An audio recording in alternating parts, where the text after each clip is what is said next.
12절부터 18절까지의 말씀입니다.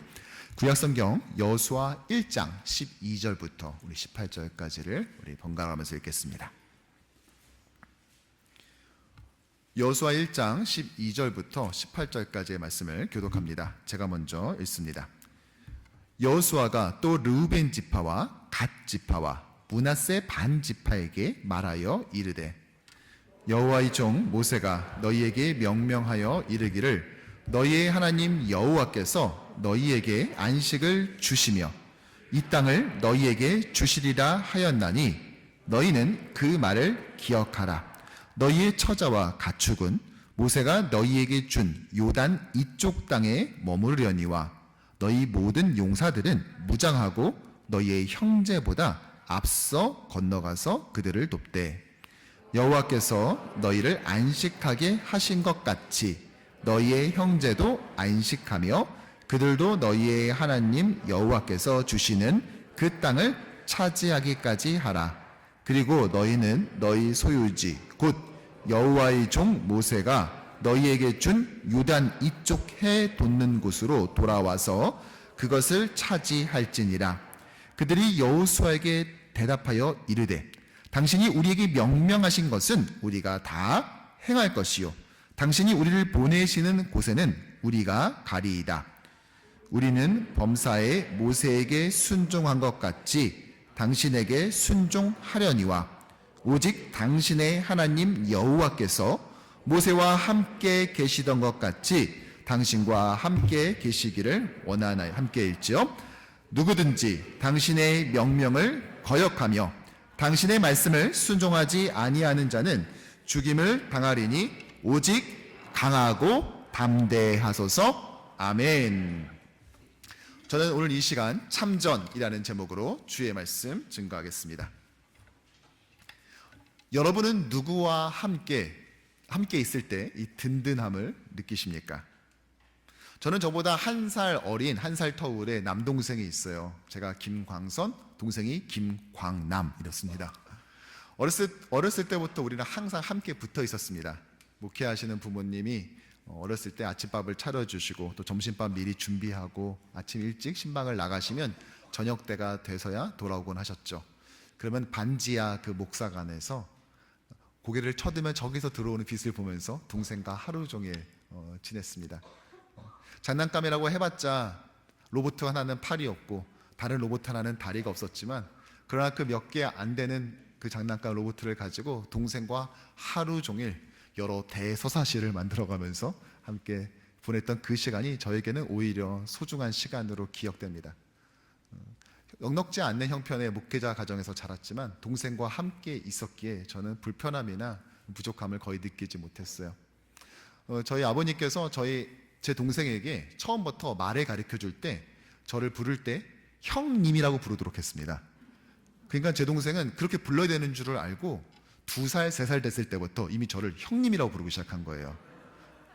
그러다가 이제 이 초등학교를 가게 되고 다른 친구들이 자기 형을 그렇게 부르지 않는다는 이 사실을 알게 됐습니다. 이 놀라운 사기극의 이 실체를 알게 된 이 동생이 저희가 가정예배를 드리기 전에 어느 날 선언을 했어요. 이제 다시는 내가 형님이라 부르지 않겠다. 형이라 부르겠다는 거예요. 다른 친구들처럼. 그래서 저희가 다 그러라고 했어요. 그런데 처음 아빠, 엄마, 형님이라고 말을 배워버렸으니까 이게 이미 붙어버렸죠. 몇 주를 시도하는가 하더니 결국은 다시 선언합니다. 포기 선언. 그냥 해서 성님이라고 부르겠다고. 그래서 그러라고 해서 지금까지도 그렇게 부릅니다. 동생이 제가 97학번 대학에서 이제 동생은 다른 학교에 98학번이에요. 동생이 대학교를 진학하고 또 기독교 동아리에서 활동을 하면서 저희 형님이 우리 형님이 이러니까 이 선배들이 생각하기에는 띠동갑집 되는 나이 되게 많은 형님이 계신 줄 알고 형님은 잘 계시냐고. 근데 형님은 올해 연세가 어떻게 되시냐고. 그랬더니 저보다 한 살 많은데요. 다른 학교 97학번인데요. 했을 때 선배들이 받았던 그 충격이 어마어마했다고 합니다. 예. 어렸을 때 동생하고 같이 그렇게 목사관에서 지내다가 가끔씩은요 동네 친구들이 저희 그 교회 앞마당으로 놀러 오곤 했어요. 그러면 저희는 우리 둘만이 만들었던 그 우주에서 나와서 드디어 이 친구들과도 함께 놀게 됩니다. 근데 놀다 보면 어린아이 때 이렇게 별거 아닌 이유로 다투지 않습니까? 그러다 언성이 높아지고 마지막에는 한 대 칠 것처럼 막 그 긴장감이 있는 그 순간이 딱 되는 거죠. 그러면 어김없이 제 동생은 나타납니다. 그러면서 너네 우리 형님한테 한 번만 들으면 나 가만히 안 있어? 하면서 주먹을 불끈 쥐고 덤비는 거예요. 얼마나 용맹하는지 한 살 더 많은 저희 또래의 친구들이 제 동생이 덤벼들면 꼼짝도 못했어요. 나이가 들면 한 살 차이가 별거 아니지만요, 한국에서는 한 살이 크죠. 더군다나 그 나이대 아이들한테는요. 더군다나 전 세계에서 유일하게 한국만 운영하고 있는 독특한 나이 계산 방식에 의해서 12월 이전에 12월 말에 태어난 아이가 있고 몇 주 뒤 1월에 태어났다 할지라도 이 둘 사이에는 엄연히 나이 차이가 존재하는 것이고, 이것은 어린 나이 때는 도저히 극복할 수 없는 계급이자 곧 신분이었습니다. 그러나 제 동생은 절대 굴하지 않았어요. 친구들과 싸울 때 동생은 언제나 참전했습니다. 그리고 동생이 참전할 때면 언제나 전세는 뒤집히곤 했어요. 그만큼 함께 있는 것. 그래서 동생과 저의 사이는 우애라고 말하기보다는 오히려 전우애에 가깝다라고 말하는 것이 더 정확할 것 같아요. 오늘 일어나 함께 가자 올해 표를 가지고 달려가는 우리 공동체에게 있어서 하나님께서는 지난주 여호수아 1장 전반부를 통하여 담대함을 명하셨습니다. 안악자손 가나안 7족속이 중요한 것이 아니라 정말 하나님의 그 모든 말씀을 흔들리지 않고 지켜 행할 그런 의지, 그런 담대함, 강함을 가지라고 말이죠. 그리고 오늘 이 두 번째 시간에는 우리에게 주신, 우리가 일어나 함께 가기 위해 꼭 가져야 될 두 번째 것, 저는 그것을 참전, 또 다른 말로는 전우애라 말하고 싶습니다. 바라기는 올 이 한 해 새를 시작하면서 일어나 함께 가기를 소망할 뿐만이 아니라 그것을 위해서 기꺼이 주께서 부르시는 이 영광스러운 전쟁에 참전함으로써 주님께서 주시는 그 전우애를 누리는 저와 여러분 되기를 주님의 이름으로 간절히 축복합니다. 강하고 담대하라는 명령을 받은 여호수아는요, 첫 번째 명령을 하다랍니다. 그것이 무엇이었냐? 식량을 준비하라는 것이에요. 왜일까요? 이제 곧 만나는 끊길 것이기 때문인 것이죠. 이제 요단강을 건너갈 것이다. 그러니까 식량을 준비하게 하라라고 백성들의 리더에게 명령했어요. 이 명령을 받은 리더들은 또 백성들에게 가서 이것을 명령했습니다. 보십시오. 하나님은 여호수아에게, 여호수아는 리더들에게, 리더들은 백성들에게 알리는 이 명령의 체계, 이 순종의 체계가 드디어 이스라엘 안에 구축된 것입니다. 그리고 단 2절로 이것을 기록합니다. 무슨 말이죠? 누구도 반대 없이 이것이 신속 정확하게 이루어졌다는 것입니다. 이제 앞선 세대와는 다른 순종의 시대로 들어섰음을 이 짧은 2절을 통하여서 성경은 우리에게 알려주죠. 그리고 난 다음에 여호수아는 두 번째 공식 업무를 수행하는데, 바로 요단 동편의 땅을 분배받은 르우벤, 갓, 또 므낫세 반 지파를 불러들인 거예요. 그리고 그들에게 이전 모세와 그들이 맺었던 컨트랙을 상기시켜 줍니다. 바로 13절의 말씀인데요, 함께 읽어보죠. 여호와의 종 모세가 너희에게 명명하여 이르기를 너희의 하나님 여호와께서 너희에게 안식을 주시며 이 땅을 너희에게 주리라 하였나니 너희는 그 말을 기억하라 라고 말합니다. 이 세 지파는요, 모세와 컨트랙을 맺었는데 그것이 무엇이냐? 가나안 땅으로 들어가기 전에 있었던 요단 동편 땅을 그들이 분배받는 것입니다. 신명기 3장을 보면 저희는 그냥 이 땅에서 정착할게요, 이 땅 저희 주세요 라고 말했습니다. 그리고 모세는 이를 허락하면서 대신 다음과 같은 조건을 그들에게 제시했죠. 바로 14절과 15절의 말씀입니다. 너희의 처자와 가축은 모세가 너희에게 준 요단 이쪽 땅에 머무려니와 너희 모든 용사들은 무장하고 너희의 형제보다 앞서 건너가서 그들을 돕되라고 말합니다. 무슨 말이죠? 그래, 너희들의 여자들, 어린아이, 가축들은 이 요단 동편에 머물러 있어라. 그런데 너희 용사들은 나와서 가나안 정복 전쟁에 동참해야 된다, 참전해야 된다라고 말했다는 것입니다. 그것도 단순 참전이 아니라 요단강을 건널 때부터 다른 지파보다 먼저 건너는 선봉 부대가 돼야 된다라고 요구했어요. 그리고 그들은 이 언약을 체결했죠. 이것이 그들의 모세와 맺은 세 지파의 컨트랙 내용이었습니다. 이것을 다시 한번 상기시킨 거예요. 일부에선 이 지파들이 요단강을 건너지 않고 동편에서 땅을 얻은 거에 대해서 부정적으로 평가하는 해석이 있는 것이 사실이죠. 하지만 적어도 오늘 여호수아 1장에서는 그 어떤 부정적인 그런 뉘앙스가 없습니다. 다만 모세와 약속을 했던 그 군사적 의무에 대해서만 주목하고 있을 뿐이지요. 사실 이 세 지파는요, 전쟁을 수행하는 데 있어서 나름 핵심 전력이었습니다. 르우벤은 야곱의 장남이었죠. 하지만 아버지 첫 비라와의 동침으로 인해 장자의 권리를 다 뺏겼습니다. 하지만 그는 야곱의 축복이자 유언에서 다음과 같은 이야기를 들어요. 위풍이 월등하고 권능이 탁월하다. 이 정도로 강성한 지파였음에 틀림이 없는 것이죠. 갓 지파는요, 이름부터 남다릅니다. 갓 이름의 뜻이 뭐냐? 군사, 군대라는 뜻이에요. 야곱뿐 아니라 모세 역시요, 이 갓 지파가 앞으로 많은 용사를 배출할 것이라고 예언했을 정도입니다. 실제로 다윗이 후에 사울 왕을 피해서 시글락에서 있을 때 갓 지파 사람들이 그를 찾아와 도와서 그의 다윗 왕국을 세우거든요.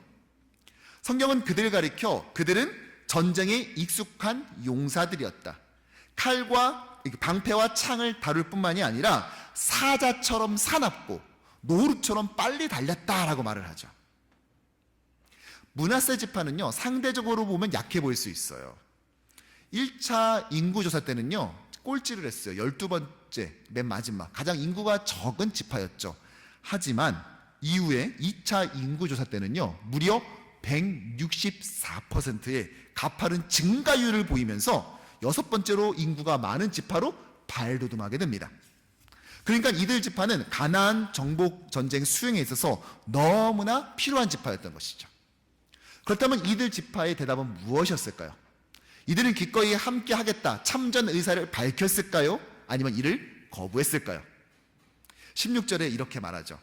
당신이 우리에게 명령하신 것은 우리가 다 행할 것이고 당신이 우리를 보내시는 곳에는 우리가 갈 것이다. 우리는 범사에 모세에게 순종한 것 같이 당신에게도 순종하려니와. 이들은 모세와의 약속을 지켜 참전을 다짐합니다. 무엇보다 이들은 자신들의 순종에 제한을 걸지 않아요. 모세가 무엇을 명령하면 그대로 하고 어디로 가라면 그리로 가겠다고 말합니다. 즉 임무의 내용이나 장소에 한계를 두지 않는 전적인 순종을 약속했던 것이죠. 여러분 한번 상상해 보시겠습니까? 가나안 정복은요, 이 세 지파에게는 어쩌면 남의 일 같은 일이에요.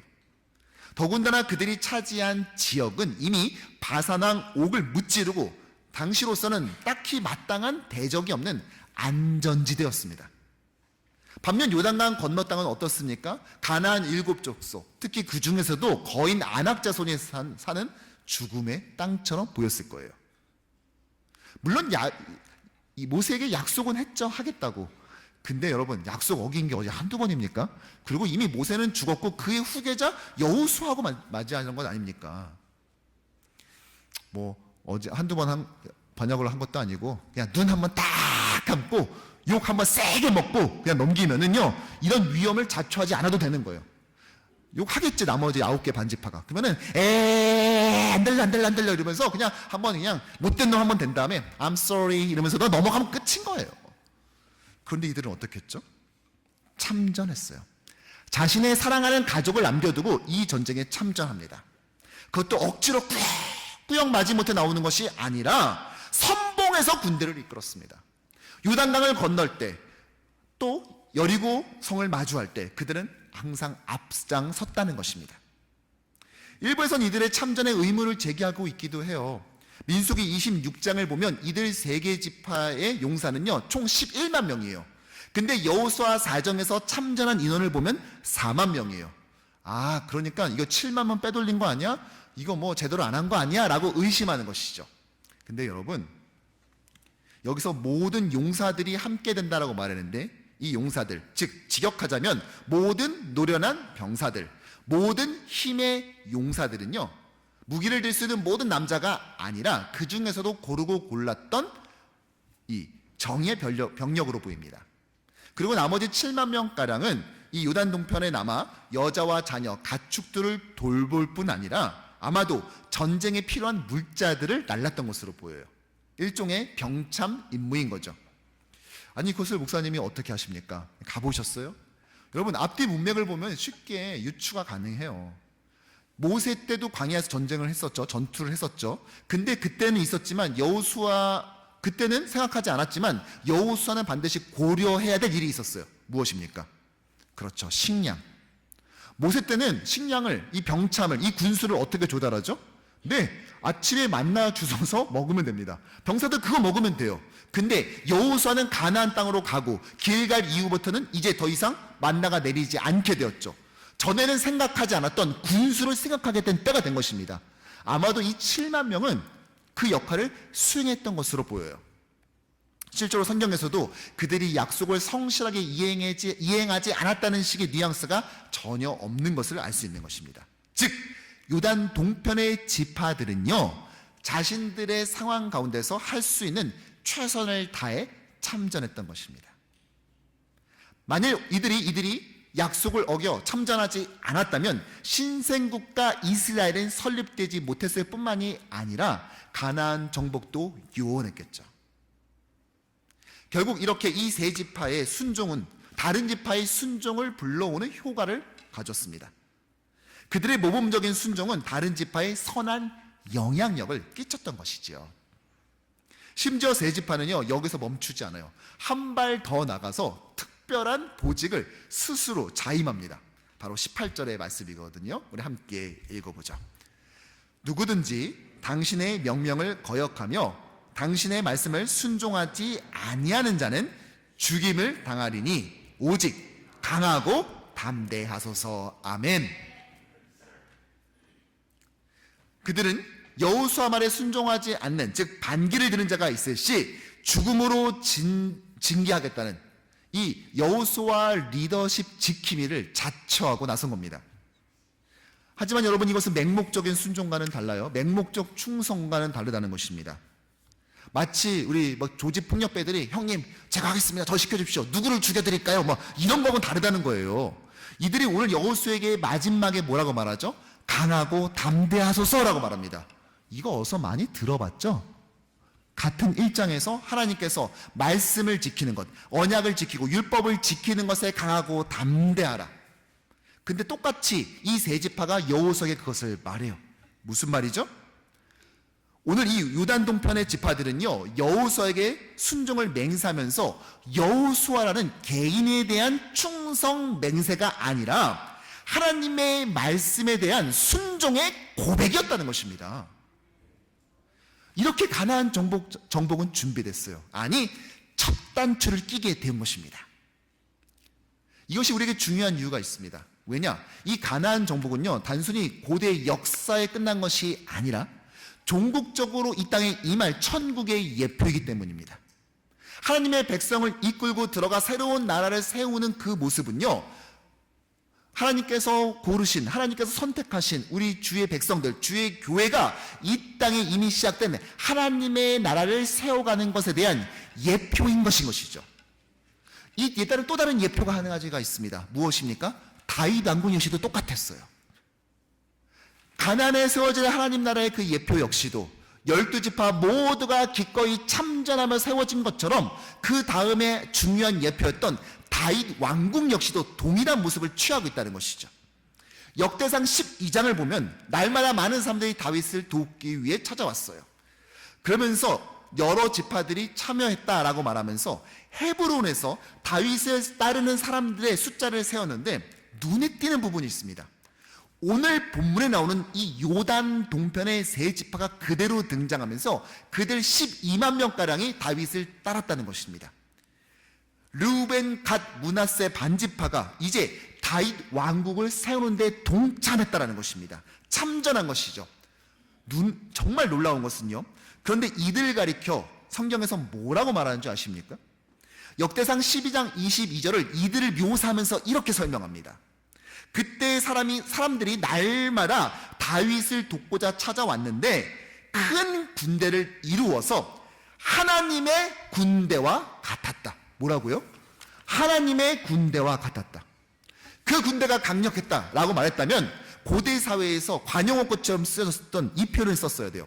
그들이 큰 군대를 이루어서 마치 애국 군대 같았다라고 표현했어야 돼요. 그런데 뭐라고요? 하나님의 군대와 같았대요. 그럼 말하고자 했던 것이 명확하죠. 무엇입니까? 우리가 아는 것처럼 다윗은 단지 이스라엘의 왕일 뿐 아니라 예수 그리스도의 예표입니다. 그의 다윗 왕국은 장차 예수를 통해 이 땅에 임하게 될 하나님 나라의 모형이었죠. 그 다윗 왕국은 어떻게 큰 군대를 이룹니까? 다윗이 속한 유다 지파뿐만이 아니라 특별히 요단 동편에 있는 지파, 어쩌면 생활과 문화권이 전혀 다른 그들까지도 기꺼이 모두가 참전하여 그것을 만들었다는 것입니다. 그 모습을 역대기의 저자는 마치 하나님의 군대와 같았다는 것입니다. 그 군대는 누구의 군대입니까? 하나님 나라의 군대인 것이죠. 성경은 그들이 무기가 뭐였는지, 전술에 뭐였는지는 전혀 관심도 없습니다. 소개조차 안 해요. 대신 12지파 모두가 함께했다, 모두가 참전했다는 것에 주목하고 있지요. 왜요? 이것이 하나님 나라를 이 땅에 세워나가는 방식이기 때문입니다. 이것이 바로 우리가 승리하는 원리이기 때문인 것이지요. 이들 세 지파의 말을 들은 여호수아의 심정을 한번 상상해 보십시오. 어땠을 것 같아요? 천군만마를 얻은 것 같지 않았을까요? 어쩌면 강하고 담대하라고 하나님께서 내가 너와 함께 할게 라고 말은 했지만 그도 인간이기에 마음 한구석에는 여전히 남아있었던 그 두려움과 불안함마저 다 사라지는 기분 아니었겠습니까?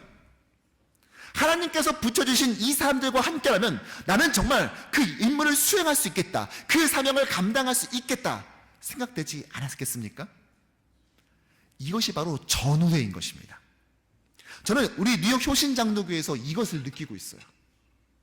지난 신년 특별 새벽 기도회를 하면서 제가 놀라웠던 것이요, 특사라는 단어를 여러분들이 몰랐다는 사실이에요.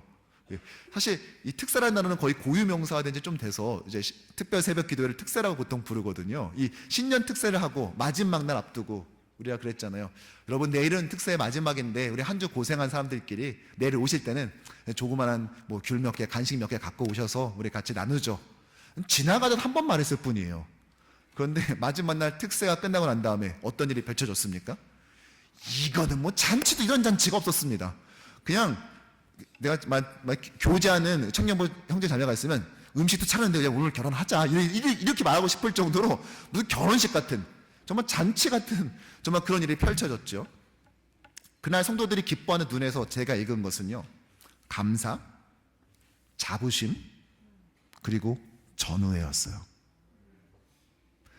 새해를 시작하면서 송구영신 예배 드리고 신년 예배 드리고 한 주간 새벽을 깨우는 것 결코 쉽지 않죠.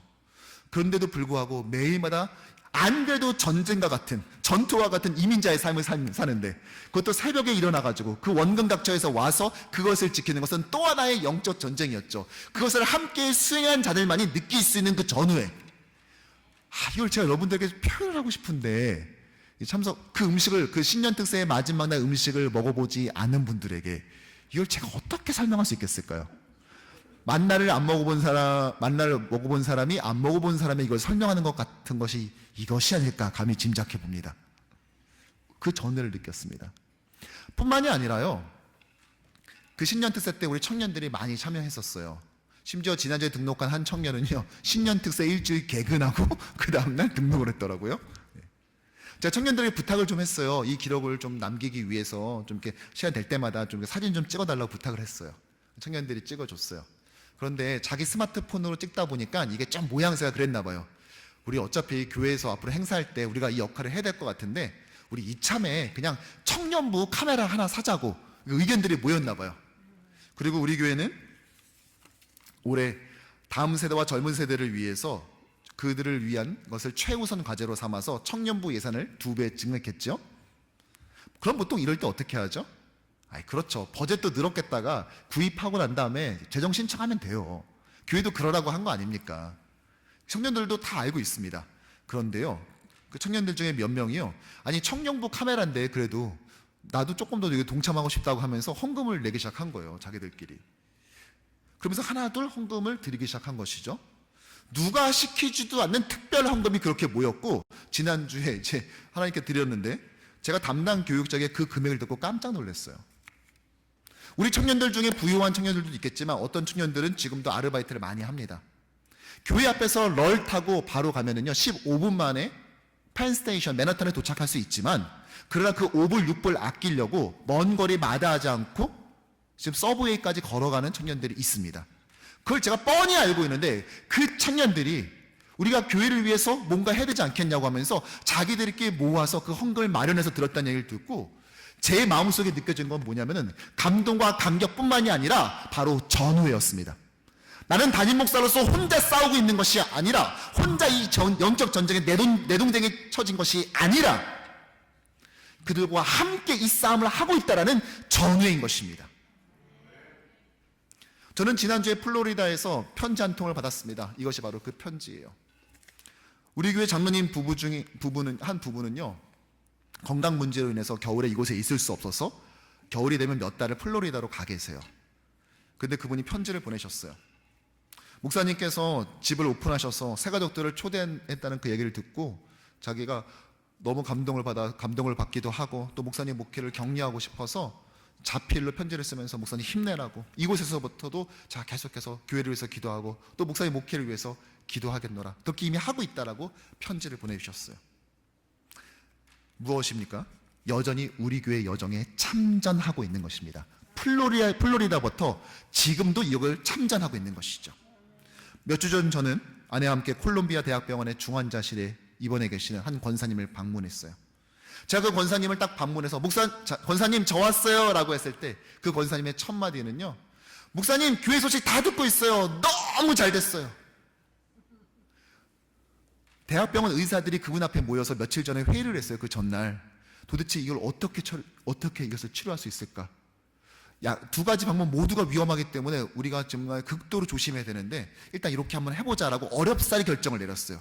그리고 죄송스럽지만 어쩌면 2주 안에 정말 급작스러운 일이 벌어질 가능성이 높다라고 말해주고 간 거예요.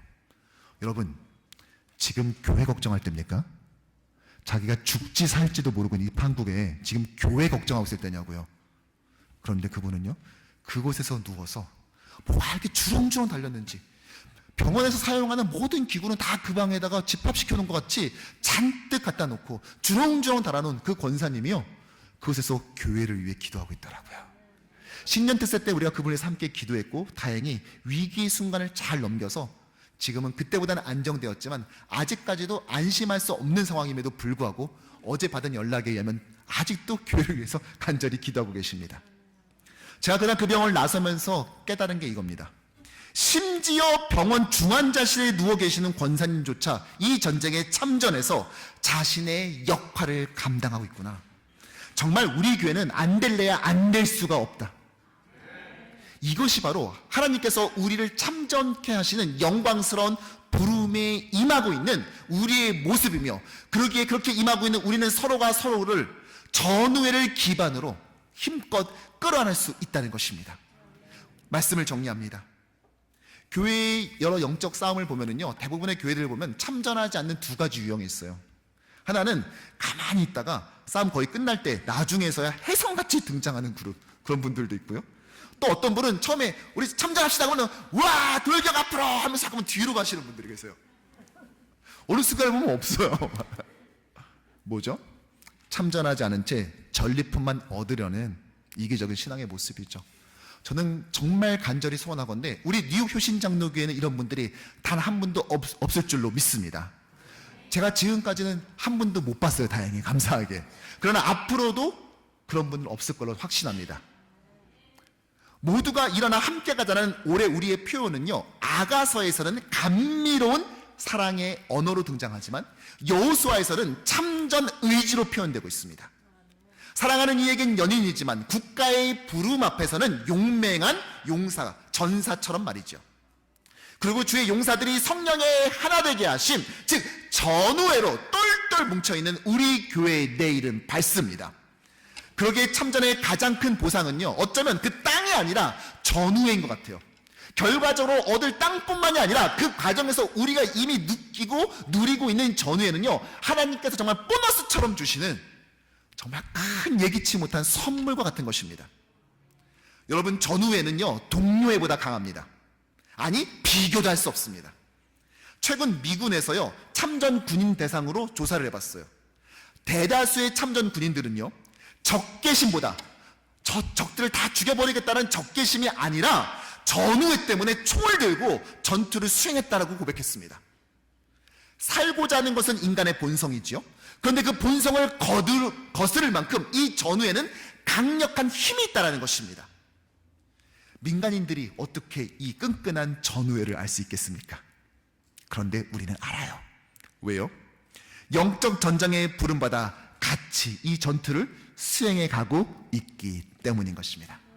바라기는 오늘 이 아침에 온 주의 모든 자녀들이 이 영광스러운 전쟁에 참여하고 또 부름받은 것 자체가 우리에게 의무가 아닌 정말 특권임을 기억하고, 뿐만 아니라 나와 함께 참전한 우리 동료 전우들과 함께 오직 전장에서만 누릴 수 있는 그 끈끈한 전우회로 하나 되어 일어나 함께 뛰어가는 복된 공동체 되기를 주님의 이름으로 간절히 축복합니다. 기도하겠습니다.